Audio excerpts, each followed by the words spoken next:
జగన్మోహన్ రెడ్డి వారసత్వ సంపదగా ఈ రాష్ట్రానికి లెగసీ వేస్ట్ని ఇచ్చినాడు. చెత్త మీద పన్ను వేసినాడు 5 సంవత్సరాలు.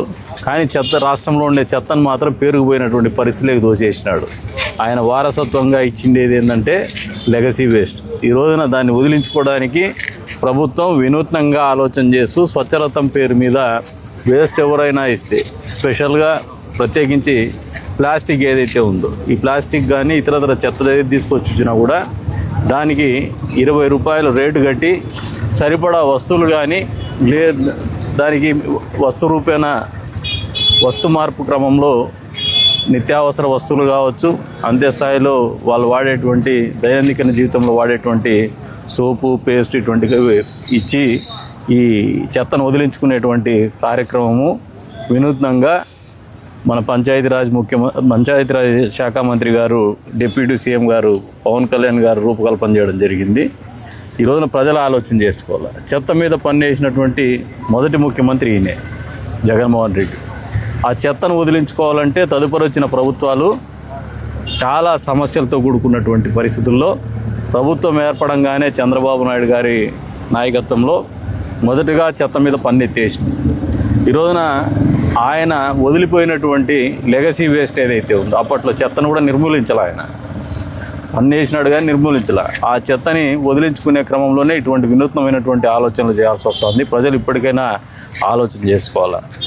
ప్రతి ఒక్క విషయంలో కూడా తప్పుడు దారిలో పోయినటువంటి జగన్మోహన్ రెడ్డి మళ్ళీ ఇప్పుడు అవాస్తవాలు ప్రచారం చేసుకుంటూ, తప్పుడు కథనాలు ప్రచురితం చేసుకుంటూ, తప్పుడు మాటలు మాట్లాడుకుంటూ బాబాయిని చంపేసి గొడ్డల్ని చంద్రబాబు నాయుడు అకౌంట్లో రాస్తాడు.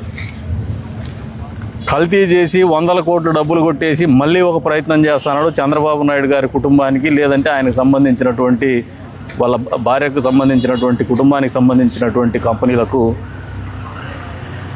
అపవాదు కట్టబెట్టేటువంటి కార్యక్రమాలు చేస్తున్నారు. ప్రజలు చాలా విఘ్నులు. ఈ రోజున ప్రజలందరూ కూడా గతంలో ఆయన మాటలు ఏదన్నా నమ్మి మోసపోయినచ్చు, కానీ ఇక మోసపోయే పరిస్థితిలో లేరు. కల్తీని ఎవరు వాడారు టీటీడీలు అనేది స్పష్టంగా ప్రజలకు అర్థమైంది. ఈ రోజున వెంకటేశ్వర స్వామి గురించి కూడా ఆయనకున్నటువంటి ఆలోచన విధానం, హిందువుల పట్ల ఆయనకున్నటువంటి ఆలోచన విధానం సుస్పష్టంగా ఆయన ప్రతి చర్యలో కూడా మనకు ప్రస్ఫుటంగా కనపడుతోంది.